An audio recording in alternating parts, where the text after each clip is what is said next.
Vamos entrar na questão da análise do jogo em si.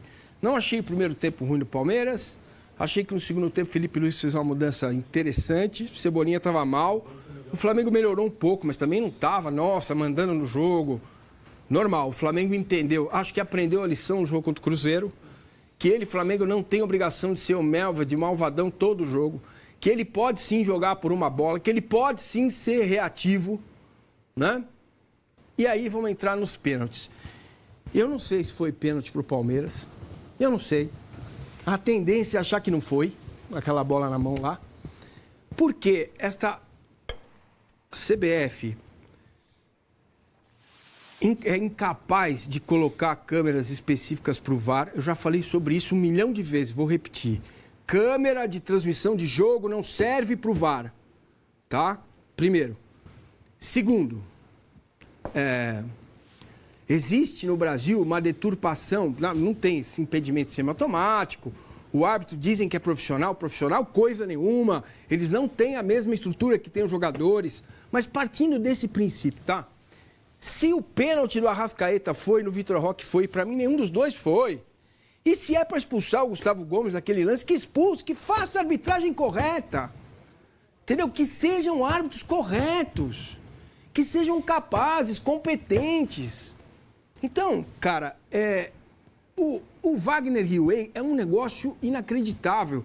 E este árbitro aí, ele não tem a menor capacidade de apitar um jogo de futebol.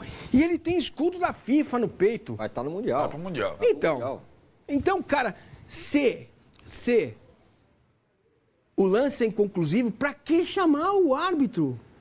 Ele tomou a decisão de campo. Entendeu? No lance do Arrascaeta, até entendo chamar, falar, olha, teve esse braço aqui no Murilo.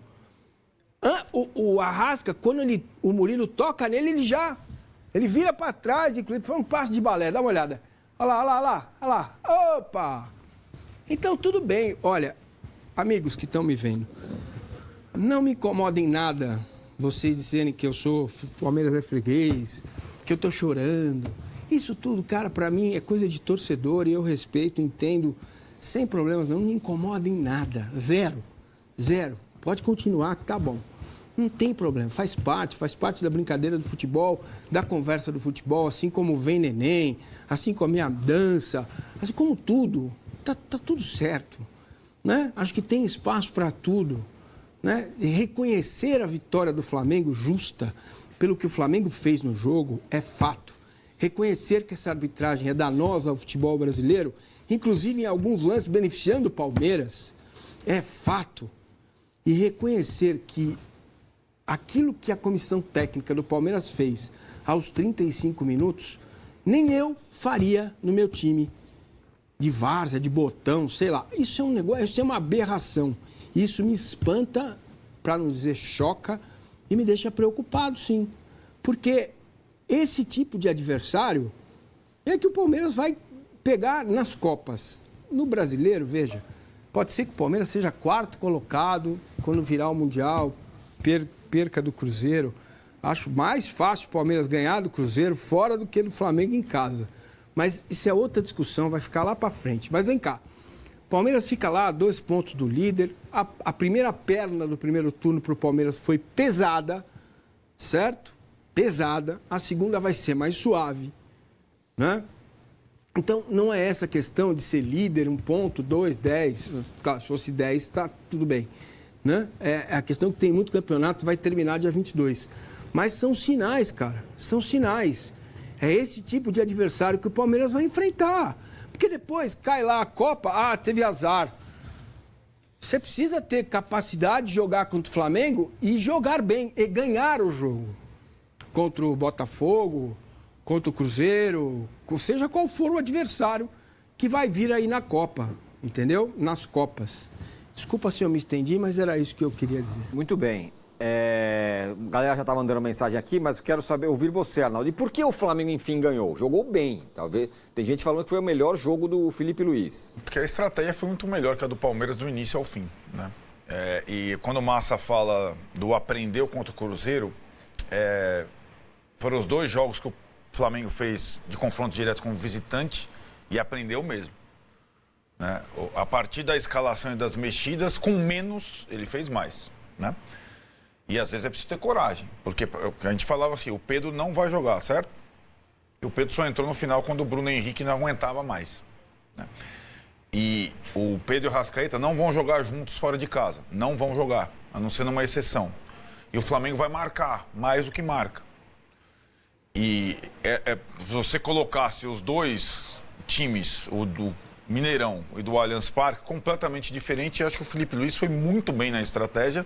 E mesmo que alguns jogadores tenham ido mal individualmente no primeiro tempo, como foi o Everton Cebolinha, a estratégia estava bem montada. Jogou com um volante que não sabe passar, mas que é um bom marcador, que não deixou o Estevão jogar, né? O Everton. O Gerson se sacrificando pelo time, jogando como segundo volante. Os pontas se sacrificando pelo time, marcando a saída de bola. Então o Flamengo acho que fez um jogo bom e as trocas foram muito bem feitas, né? Já tem... não tem volante, Varela vai de novo para volante. Ele cresceu no jogo como volante, né? E o Danilo entrou bem no lateral, o Ayrton Lucas entrou bem na segunda linha, né? Dobra de lateral. Então, mas aí que tá. O Flamengo, nada mais é que eu falo, o Flamengo é um time grande como outro qualquer. O Palmeiras também. Todos são times grandes como outros quaisquer. O que significa que, ainda mais esse ano, sem tanto investimento, o Flamengo tenha que jogar como visitante de uma forma diferente. E ele vai ter que jogar de uma forma diferente e acho que o técnico já sacou isso em algumas circunstâncias. Não só contra o Palmeiras, hein? Jogou assim contra a LDU, para não perder. Jogou assim contra o São Paulo, Córdoba, para não perder. E conseguiu os resultados, né? Vamos lembrar que ontem o Flamengo não tinha o Pulgar, o De La Cruz, perdeu o Gerson e foi sólido, né? E acho que aí, nesse duelo... É isso que nós vamos ter que... Se eu tenho notado uma melhora do Flamengo como visitante, eu preciso notar uma melhora do Palmeiras como mandante. Porque o Palmeiras tem jogador para jogar mais como mandante, né? E é essa questão que está colocada para a temporada. Era o desafio de cada um.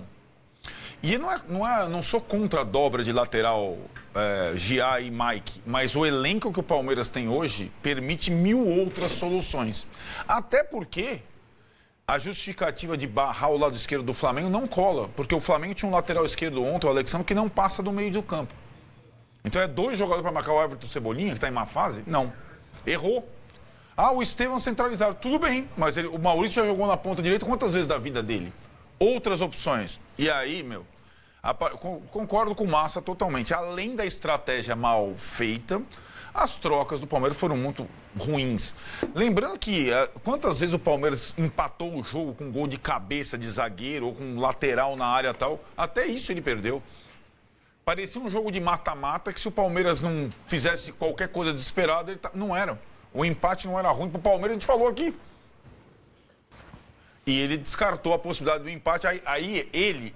Ainda bem que o Massini falou, porque quando a gente for falar do São Paulo é a mesma coisa. Quando o técnico está suspenso, a responsabilidade é do técnico.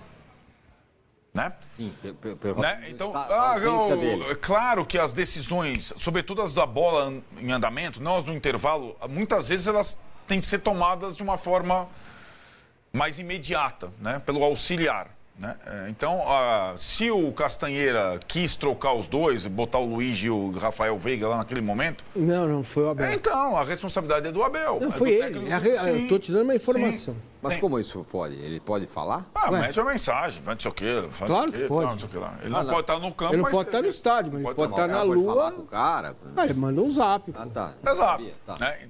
E aí... E se não manda um zap, isso já está previamente treinado com caras que estão há 8, 9 anos juntos. E aí é aquilo que nós estávamos falando. O Palmeiras ainda tem um desafio. Ele já é o maior visitante da América do Sul, mas ele tem, nesse ano, o desafio de ser o time dominante, pela qualidade de jogadores que ele tem. E ele ainda não é. Se ele não será, não adianta investir isso num time de futebol. Não será, dominante não será. Então não adianta investir isso num time de futebol. Porque eu não posso ter, de novo, eu não sou contra a dobra de lateral. Eu não posso ter no banco o Veiga, o Maurício, o Paulinho e etc. e jogar com o Gia e Mike na minha casa. Eu não posso. Até porque eu vou ferrar o meu melhor jogador, o Estevão.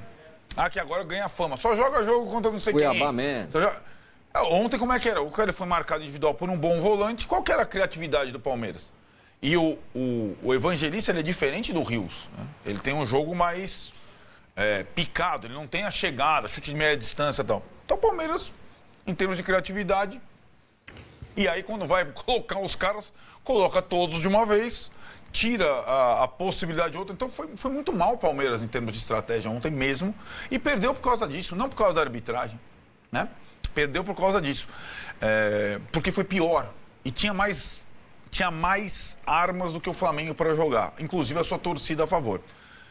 Sobre a arbitragem, eu não tenho muito o que falar. A gente conversou aqui na sexta-feira, quando o Vessone falou abate Abel de árbitro. Eu falei, o VAR é o Wagner Hillway, que o Castanheira citou tanto.